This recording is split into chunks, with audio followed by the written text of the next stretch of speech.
जो मनुष्य भगवान श्री विष्णु की प्रतिमा के लिए 3 या 5 खंभों से युक्त शोभा संपन्न और सुंदर कलश से विभूषित मंदिर बनवाता है अथवा इससे भी बढ़कर जो मिट्टी या पत्थर का देवालय निर्माण कराता है, उसके खर्च के लिए धन और वृत्ति लगाता है तथा मंदिर में अपने इष्ट देव की विशेषतः भगवान श्री विष्णु की प्रतिमा स्थापित करके शास्त्रोक्त विधि से उसकी प्रतिष्ठा कराता है, वह नर श्रेष्ठ भगवान श्री विष्णु के सायुज्य को प्राप्त होता है। श्री विष्णु या श्री शिव की प्रतिमा बनवाकर उसके साथ अन्य देवताओं की भी मनोहर मूर्ति निर्माण कराने से मनुष्य जिस फल को प्राप्त करता है वह इस पृथ्वी पर हजारों यज्ञ, दान और व्रत आदि करने से भी नहीं मिलता।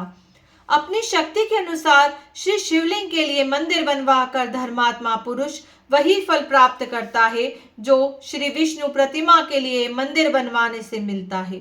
वह शिव सायुज्य को प्राप्त होता है। जो मनुष्य अपने घर में भगवान श्री शंकर की सुंदर प्रतिमा स्थापित करता है वह 1 करोड़ कल्पों तक देवलोक में निवास करता है। जो मनुष्य प्रसन्नता पूर्वक श्री गणेश जी का मंदिर बनवाता है वह देवता लोक में पूजित होता है। इसी प्रकार जो नर श्रेष्ठ भगवान सूर्य का मंदिर बनवाता है उसे उत्तम फल की प्राप्ति होती है। सूर्य प्रतिमा के लिए पत्थर का मंदिर बनवाकर मनुष्य 100 करोड़ कल्पों तक स्वर्ग भोगता है। जो इष्ट देव के मंदिर में 1 मास तक अहर्निश घी का दीपक जलाता है वह उत्तम देवताओं से पूजित होकर 10,000 दिव्य वर्षों तक स्वर्ग लोक में निवास करता है। तिल के अथवा दूसरे किसी तिल से दीपक जलाने का फल घी की अपेक्षा आधा होता है। 1 मास तक जल चढ़ाने से जो फल मिलता है उससे मनुष्य ईश्वर भाव को प्राप्त होता है। शीतकाल में देवताओं को रुईदार कपड़ा चढ़ाकर मनुष्य सब दुखों से मुक्त हो जाता है। देव विग्रह को ढकने के लिए 4 हाथ का सुंदर वस्त्र अर्पण करके मनुष्य कभी स्वर्ग से नहीं गिरता। उन्नति की इच्छा रखने वाले पुरुष को स्वयंभू शिव लिंगों की पूजा करनी चाहिए। जो विद्वान एक बार भी शिवलिंग की परिक्रमा करता है वह 100 दिव्य वर्षों तक स्वर्ग लोक का सुख भोगता है।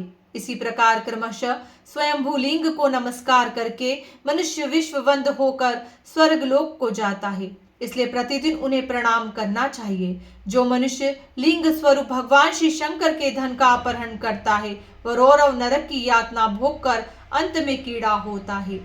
जो शिवलिंग अथवा भगवान श्री विष्णु की पूजा के लिए मिले हुए दाता के द्रव्य को स्वयं ही हड़प लेता है वह अपने कुल की करोड़ों पीढ़ियों के साथ नरक से उद्धार नहीं पाता।